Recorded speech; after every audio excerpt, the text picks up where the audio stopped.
샬롬, 우리 주 예수 그리스도의 평강과 은혜가 함께하기를 기도하고 또한 축복합니다. 오늘 함께 읽고 묵상할 말씀은 예레미야 17장 12절로부터 18절 말씀입니다. 제가 말씀을 읽어봅니다. 영화로우신 보좌여, 시작부터 높이 계시며 우리의 성소이시며 이스라엘의 소망이신 여호와여, 무릇 주를 버리는 자는 다 수치를 당할 것이라. 무릇 여호와를 떠나는 자는 흙의 기록이 되오리니 이는 생수의 근원이신 여호와를 버림이니이다.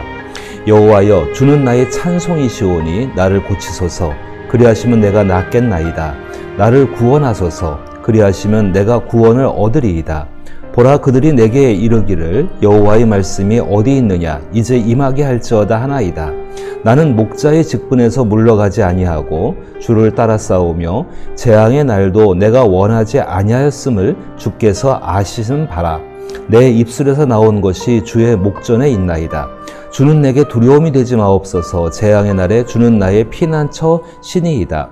나를 박해하는 자로 치욕을 당하게 하시고 나로 치욕을 당하게 마옵소서. 그들은 놀라게 하시고 나는 놀라게 하지 마시옵소서. 재앙의 날을 그들에게 임하게 하시며 배나 드는 멸망으로 그들을 멸하소서. 아멘.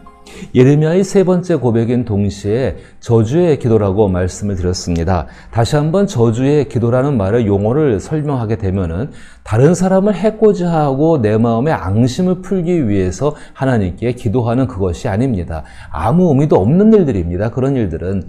여기서 저주의 기도라는 것은 아무 힘도 없고 어렵고 힘겨운 일을 당했는데 그것을 해결해 줄 사람도 없고 오직 하나님만 바라보는 상황 가운데에서 자기의 심정을 하나님 앞에 토로하는 탄식이 섞인 탄원이라고 말씀을 드릴 수가 있습니다. 그 예레미야의 그 기도는 저주의 기도라고 말을 할 때에 정말로 그 사선의 끝에 서서 하나님만 붙들고 간구하는 그 모습에 해당합니다. 하나님께서 당연히 들으실 수밖에 없는 기도에 해당하겠지요. 오늘 예레미야가 왜 이렇게 기도하고 있는가? 그것은 지금 예레미야가 받고 있는 고통 때문에 그러합니다. 14절 말씀 보면은 여호와여, 주는 나의 찬송이시오니 나를 고치소서. 그리하시면 내가 낫겠나이다. 나를 구원하소서. 그리하시면 내가 구원을 얻으리이다. 지금 예레미야는 굉장히 심각하게 아픕니다.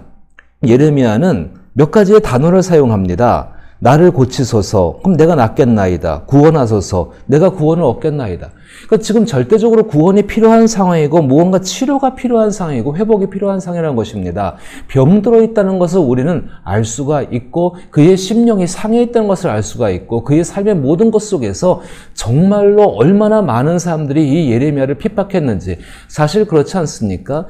이스라엘 백성들이 지금 뭔가 으쌰으쌰 해가면서 부흥하고 성장하고 뭔가를 이루자고 말을 하고 있는데 어떻게든지 합심하여 기도하여서 총력을 다해서 바벨론과 협력하지 않으면 살 수가 없는 상황인데 그 바벨론을 물리치자고 벗어나자고 이야기하고 있는 바로 그 상황 가운데에서 예레미야는 정반대의 이야기를 하고 있는 것입니다. 바벨론과 협력해야지만이 그나마 살 수 있다. 포로로 가는 것을 두려워하지 말자. 정말 가서 하나님이 회복하실 테니까는 그것을 믿자. 이렇게 말하고 있는 것입니다. 그런데 이미 전날 살펴보신 것처럼 이스라엘 백성들은 마음이 하나님께 떠나서 그 하나님을 신뢰할 수가 없습니다. 마음이 떠났다는 이야기는 그 사람을 결코 인정하지 않는다는 것과 같습니다. 마음이 떠난 사람과 함께 있는 그 고통, 그건 참 심각합니다. 그런데 하나님이 아픔이 바로 예레미야의 아픔이죠. 그런데 예레미야는 말씀드린 것처럼 이스라엘 백성들 편에 서서 하나님께 지금 탄원하고 있고 기도하고 있는 것입니다. 근데 그 핍박이 너무 심합니다. 박해가 너무 심합니다. 이제 조금 더 있으면은 불과 얼마 되지 않아서 예레미야가 옥에 갇히기도 하고 매를 맞기도 하고 모욕을 당하기도 하는 실제적인 모습이 등장하게 될 것입니다. 근데 이미 그런 일들이 빈번하게 일어나고 있었던 것 같습니다. 심령은 어땠을까요? 자기가 사랑하는 사람들이 예레미야가 전한 말씀을 듣고 회복되기를 원하고 바뀌기를 바라는데 이 이스라엘 백성들 전혀 그렇게 하지 못하고 하나님께서는 계속해서 심판과 진노의 이야기들을 말씀하시면서 저들이 돌아오자면 결코 뜻을 바꾸지 않으시겠다라고 말씀을 하고 계시는 것 아닙니까?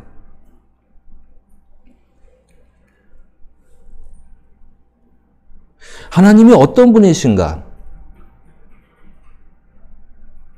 12절 말씀에 영화로우신 보좌여 시작부터 높이 계시며 우리의 성소이시며 이스라엘의 소망이신 여호와여 무릇 주를 버리는 자는 다 수치를 당할 것이라 무릇 여호와를 떠나는 자는 흙의 기록이 되오리니 이는 생수의 근원이신 여호와를 버림이니이다.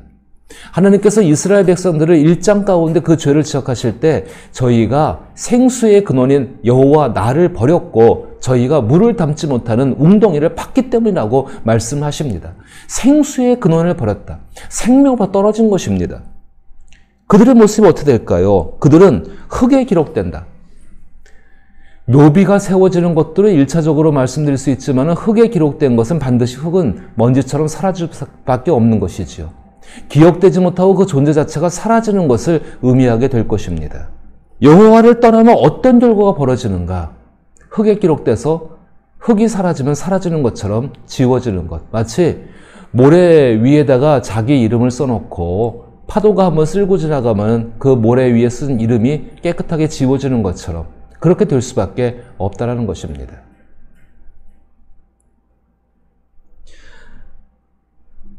15절 보니까는 보라 그들이 내게 이르기를 여호와의 말씀이 어디에 있느냐 이제 임하게 할지어다 하나이다. 예레미야가 그렇게 경고했는데 이 예언에 대해서 말씀에 대해서 그렇게 이야기했는데 이스라엘 백성들이 눈에 보이는 증거가 없습니다. 그러다 보니까 이 예레미야에게 너가 말한 거에 정말 거짓말 아니냐 이렇게 도전할 수 있는 말밖에는 하질 않는 것이죠. 예언이라는 것을 한번 이해해 보십시다. 예언이라는 거 하나님 말씀은 모두 예언입니다.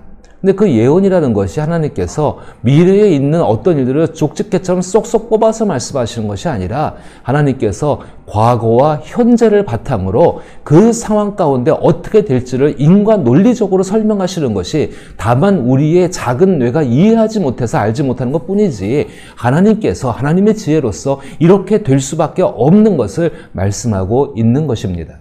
자, 이렇게 한번 예를 들어 보십시다.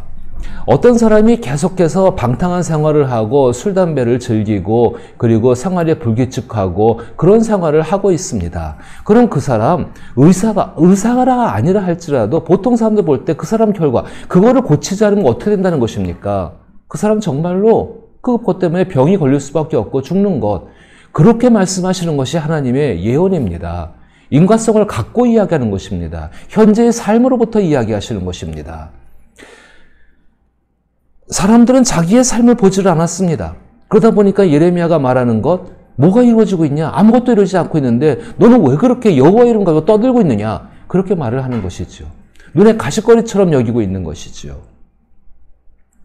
그것 때문에 예레미야가 너무 괴롭습니다. 병이 났고 사람들에게 핍박을 받고 정신적으로 육체적으로 정서적으로 황폐해져 있는 상황이 지금 예레미야의 모습 너무 힘듭니다. 그때 16절에 예레미야가 자기의 입장을 이야기합니다. 하나님 정말로 내가 알고 있는 그 하나님에 대해서 나는 목자의 직분에서 물러가지 아니하고 주를 따라 싸우며 재앙의 날도 내가 원하지 아니하였음을 주께서 아시는 바라. 내 입술에서 나온 것이 주의 목전에 있나이다. 분명히 예레미야는 자기의 위치를 지키고 있습니다. 자기 자신을 지키고 있고 자기가 해야 할 일들을 감당하고 있습니다. 예레미야 마음 가운데 이스라엘 백성들에게 재앙이 내리길 원한 것이 절대로 아닙니다. 이스라엘 백성들을 살리고 싶은 백성의 중보자의 마음을 가지고 있습니다. 그런데 17절에 예레미야를 둘러싸고 있는 현실은 너무나 어렵습니다. 주는 내게 두려움이 되지 마옵소서. 재앙의 날에 주는 나의 피난처이시니이다. 믿음을 갖고 있지만은 예레미야의 마음 가운데 두려움이 있습니다. 자, 여기서 한번 생각해 보십시오. 우리가 얼마나 믿음을 너무 쉽게 생각하고 너무 단순하게 생각했던 것이 우리 가운데 있었다는 것입니다. 예레미야는 하나님만을 의지하는 사람, 하나님만 의뢰하는 사람이었습니다. 믿음을 가진 사람이죠. 근데 이 예레미야조차도 두려워하고 있습니다. 육체 가운데 있는 동안에 우리의 마음은 그 육체로 인해서 두려워할 수밖에 없는 존재입니다. 그런데 방향이 중요합니다. 그 두려움 가운데 낙심될 것인지 아니면은 다시금 하나님을 의지하여서 마음을 새롭게 할 것인지는 우리가 선택할 수 있고 그 방향을 따라갈 수 있다는 것입니다. 예레미야에게 두려움이 있습니다. 그 두려움을 극복하기 위해서 예레미야가 지금 기도하고 있고 그 기도가 바로 저주의 기도, 하나님께 마지막으로 탄원하고 있는 탄원의 기도라고 말씀을 드릴 수 있는 것입니다.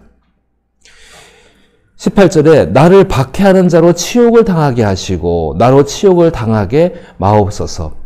예레미야는 분명히 하나님께 어떻게 기도해야 하는지 그 방법을 알고 있습니다. 하나님이 능동태로 나오게 되죠. 하나님께서 나를 박해하는 자로 치욕을 당하게 하신다. 이건 하나님이 하시는 일입니다. 그러나 나로 치욕을 당하게 마옵소서. 그럼 예레미야는 그 앞에서 말했던 목자의 직분을 지키고 주를 따라가며 정말로 자기 마음을 지키는 그 일 가운데 계속 힘을 쓰겠다는 자기의 결심이 그 가운데 들어가 있습니다.